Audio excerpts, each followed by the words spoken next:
Nós vamos conversar com a especialista sênior em políticas públicas do Observatório do Clima, Sueli Araújo.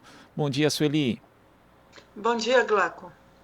Sueli, foram divulgados os números a respeito do desmatamento na Amazônia na semana passada, que chegou a 13.235 quilômetros quadrados entre agosto de 2020 e julho de 2021, de acordo com os dados do INPE. É uma área que equivale a 9 cidades de São Paulo e a maior área desmatada desde 2006. Queria que você falasse a respeito desse triste recorde, né, mais um, nessa área da preservação ambiental no sentido negativo, mas também do fato do governo federal já saber desses números quando havia começado a COP26 e ter evitado a sua divulgação. Bom, Glauco, na verdade, o governo federal cometeu uma fraude, porque ele foi para Glasgow tentando pintar um cenário que ele chamou de Brasil Real e manteve esse discurso o tempo todo durante os 15 dias da conferência, afirmando que as críticas à antipolítica ambiental do governo eram inverdades, né? Que o Brasil estaria controlando o desmatamento e que o Brasil teria uma lição, teria lições para passar ao mundo sobre esse tema. Então, ele mentiu o tempo todo durante a conferência, o que é uma vergonha. Internacionalmente, todos já sabem dessa mentira, porque os números do INPE são divulgados amplamente, né? As pessoas costumam conferir, e mesmo cientistas internacionais, quem acompanha a política ambiental no nível internacional. Então, o governo está, na verdade, nos fazendo passar uma vergonha de dois tipos, né? Pelo altíssimo número da taxa do desmatamento anual, nós retrocedemos 15 anos nesse sentido, né? O número é 76% maior do que o número de 2018 do governo Temer, e a segunda vergonha é pela fraude, pela mentira, por ter enganado o mundo inteiro durante uma conferência tão importante. Esse número é resultado de um projeto de destruição da política ambiental empreendido desde janeiro de 2019, Glauco. É um projeto de destruição e quando você fala da fraude que o Brasil acabou levando para a COP26, já existia uma certa dificuldade e muito ceticismo em relação aos compromissos assumidos pelo país ali na conferência. Agora, com isso, fica ainda pior, quer dizer, o Brasil fica ainda mais desacreditado diante daquilo que buscou, ou pelo menos alentou ali assumir na COP26, Sueli? Não tenha dúvida disso, e o Brasil vai ter muita dificuldade em conseguir recursos internacionais, que era um dos objetivos do país durante a COP26. Já teve, sem esse número, a partir da divulgação desse descontrole governamental, e não é por falta de dinheiro hoje. Na verdade, o orçamento em 2021 está na ação orçamentária de fiscalização ambiental, está até elevado. O problema é que eles não querem controlar, eles não têm intenção de controlar. Não adianta gastar 500 milhões com operações militares na Amazônia, quando a intenção do governo não é multar, não é embargar, não é incomodar, né?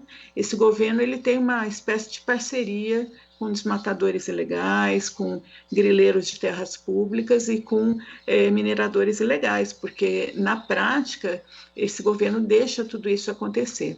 É uma tristeza muito grande, e eu acho que não tem solução durante o governo Bolsonaro. A única solução para a política ambiental e para a política climática, a única solução é a troca de governo.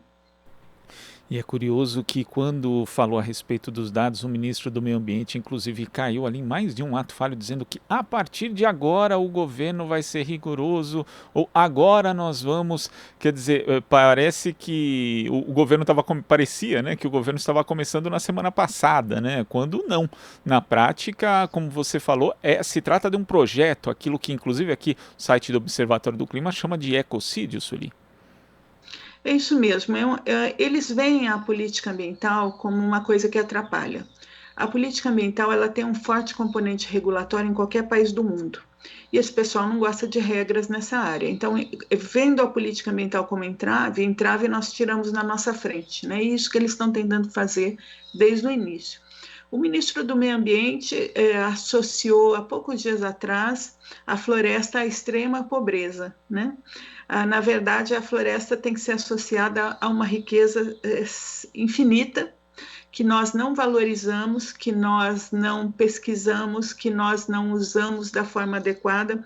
A visão de crescimento econômico da turma que está no poder é uma visão que coloca a floresta, corta a floresta e substitui por atividades degradadoras, por um modelo de desenvolvimento ultrapassado.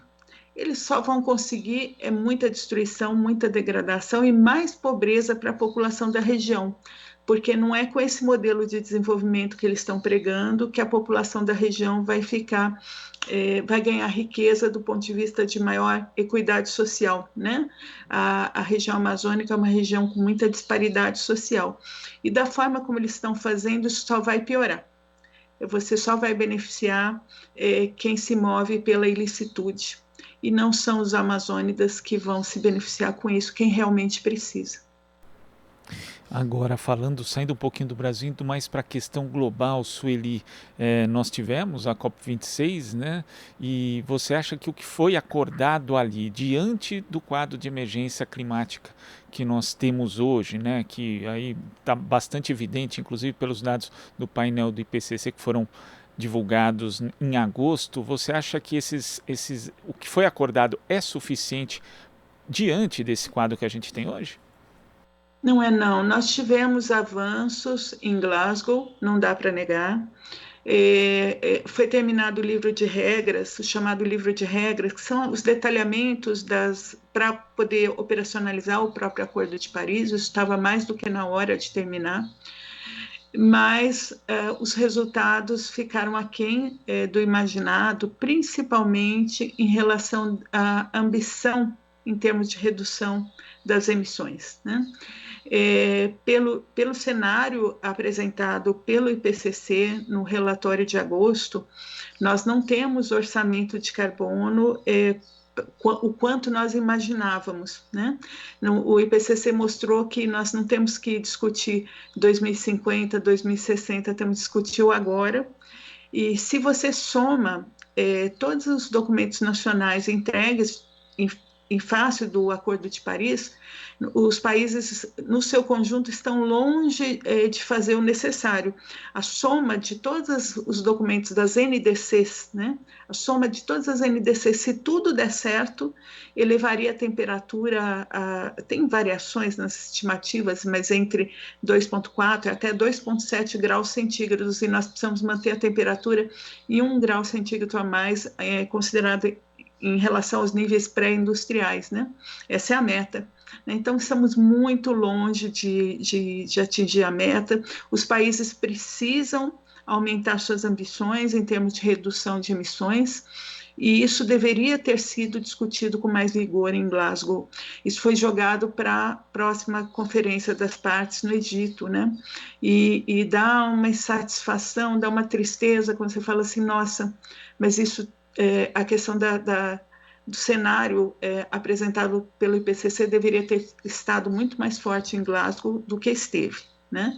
Então, o Observatório do Clima reconhece avanços, mas fica muito preocupado que o mundo não está sendo ambicioso o suficiente em termos de medidas de mitigação.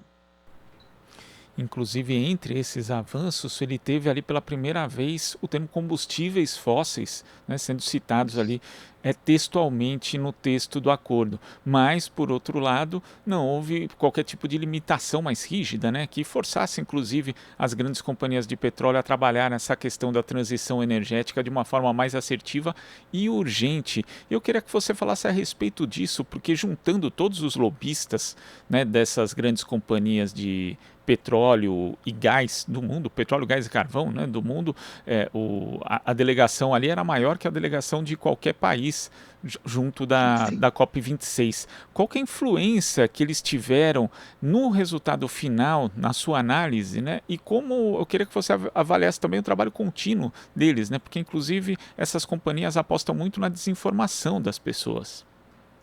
e gastam muito dinheiro com isso, né? A força deles é enorme, é grande o suficiente para esse tema nunca aparecer nos documentos finais. Então, em princípio, foi considerado um avanço o tema surgir, e ele ficou com uma frase, mesmo sem metas concretas, ficou com uma frase bem assertiva até o último dia da conferência. No último dia, a Índia impôs a troca de uma expressão. Em diplomacia, às vezes uma expressão é tudo. Foi trocado de phase out, que é eliminar, né?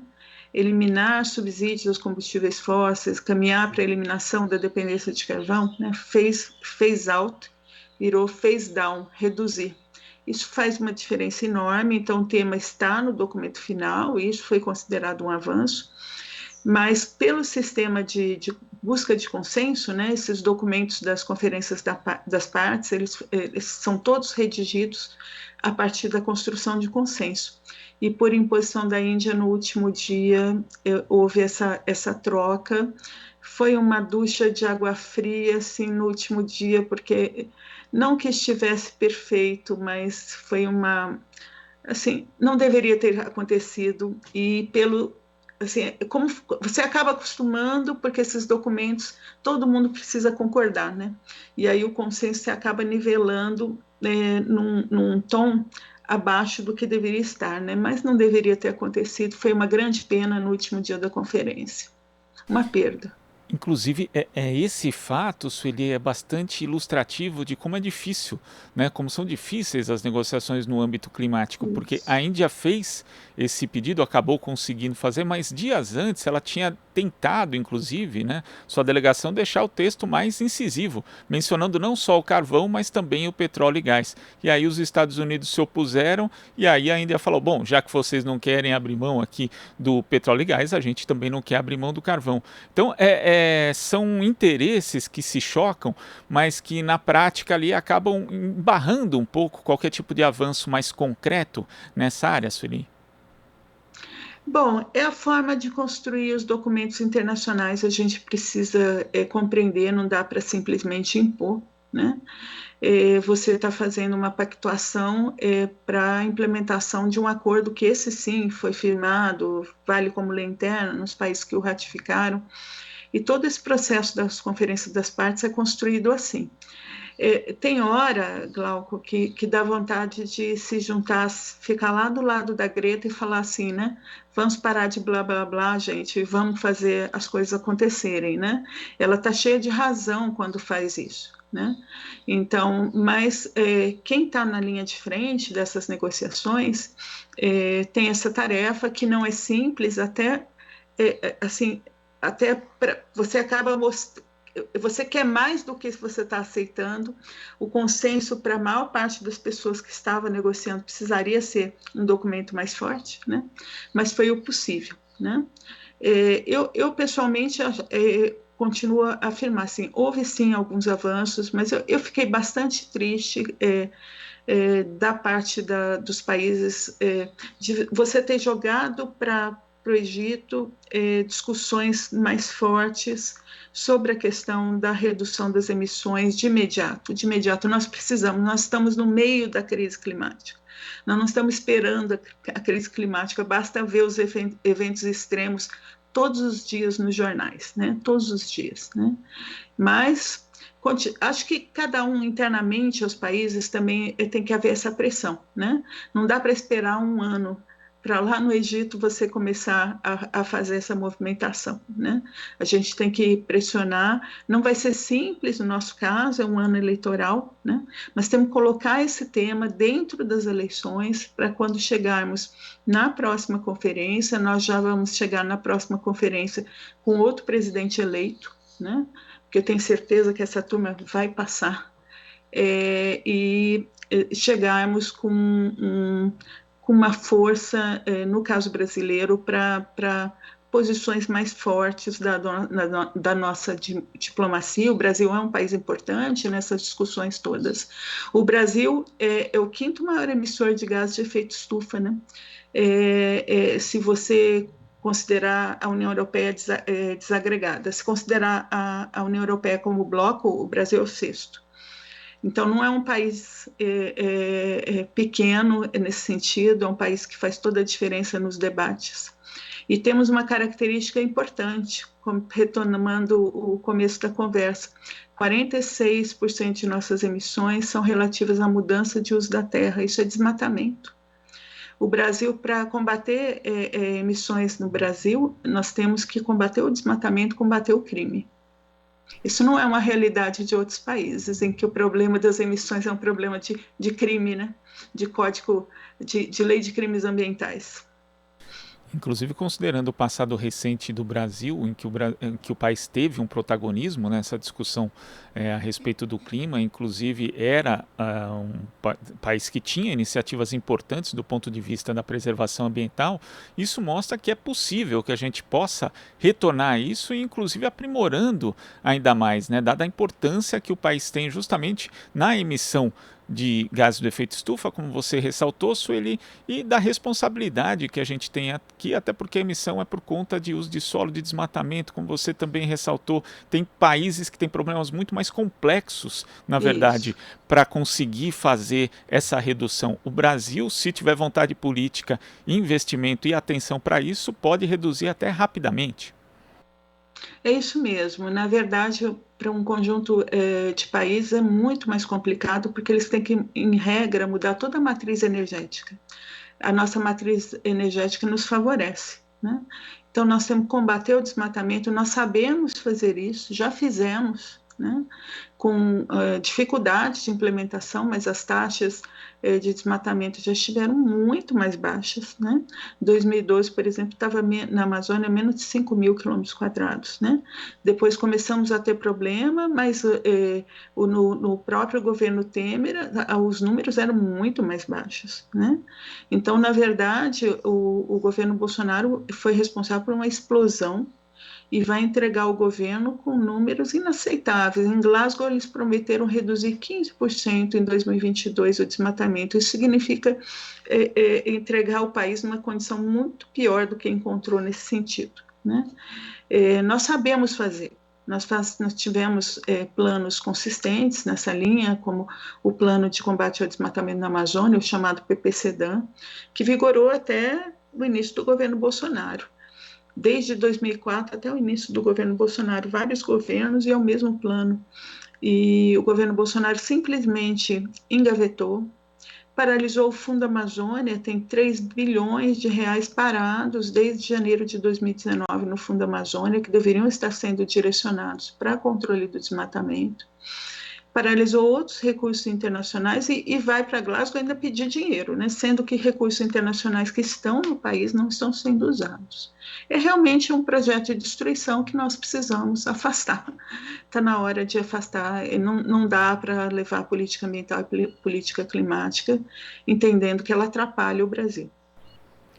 Sueli, eu queria agradecer a sua participação aqui no Jornal Brasil Atual. Até a próxima.